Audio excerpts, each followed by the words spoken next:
Hi, I'm Rev Myron. I'm a minister through Pathways of Life, and I've been a Course in Miracles student for 43 years.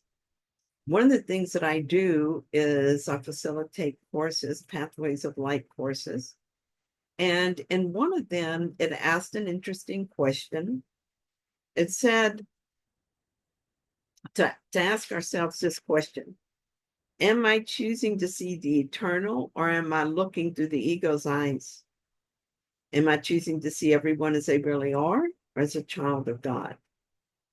Am I seeing that everyone has everything? Where is this choice coming from? What purpose does the choice of seeing serve? So, of course, here they're talking about how I perceive it. And so I was thinking about that, and I wrote about it as part of the answer in the course. And I thought I would share it with you. And this is something I wrote quite a long time ago, and I did learn a lot from it. So it's a good example. I said, I'm learning to look past my desire for things to the thought that tells me why I want what I want.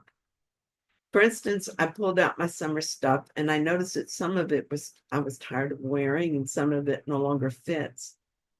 And I thought about going to the store and getting a few new things to supplement what I have. And that sounds reasonable.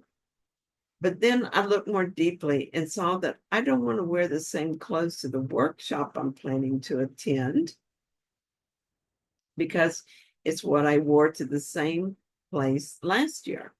Evidently, I think I need to look different this year. I must think that I have an image to uphold. I must think that everyone will wonder if these are the only clothes I own, and that would be a bad thing. I'm aware of a couple of things now.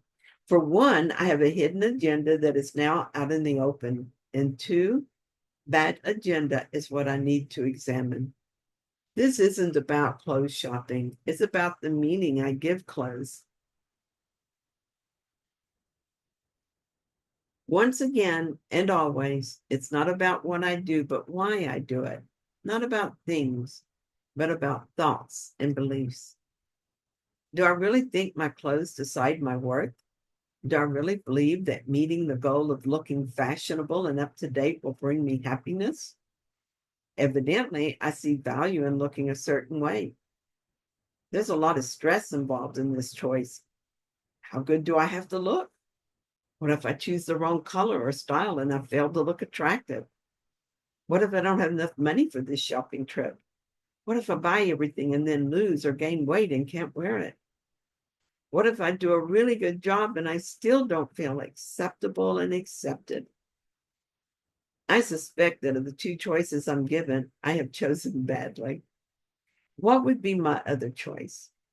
I could buy clothes when I need them and buy what feels good and looks good, but with no agenda other than to clothe the body. In other words, without a feeling of unworthiness driving the process, I just buy clothes.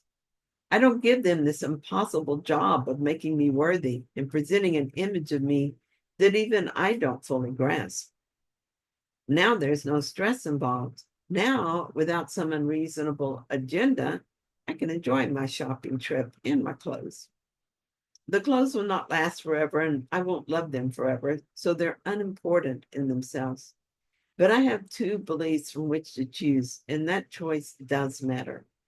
There is a belief that I need them to bolster my self confidence and make me acceptable to others, or the belief that they're just clothes and has nothing to do with who I am. The first thought is the advice given me by the ego, and the second is guidance offered by the Holy Spirit. The first choice has no value because it leads to stress and gains nothing of lasting value. The second choice is all value because it leads to peace, and the nature of peace is eternal. So here's a PS. So one night I was getting dressed for a meeting and suddenly wondered if it was the exact same outfit I'd worn the week before. And for a moment I tried to remember. Then I shrugged my shoulders and went to the meeting. I think I learned my lesson. Oh, and here's another PS. I'm so glad that this lesson was learned. Shopping now is simple and stress-free. as are the other decisions I make, because I'm beginning to make them with the Holy Spirit rather than with the ego.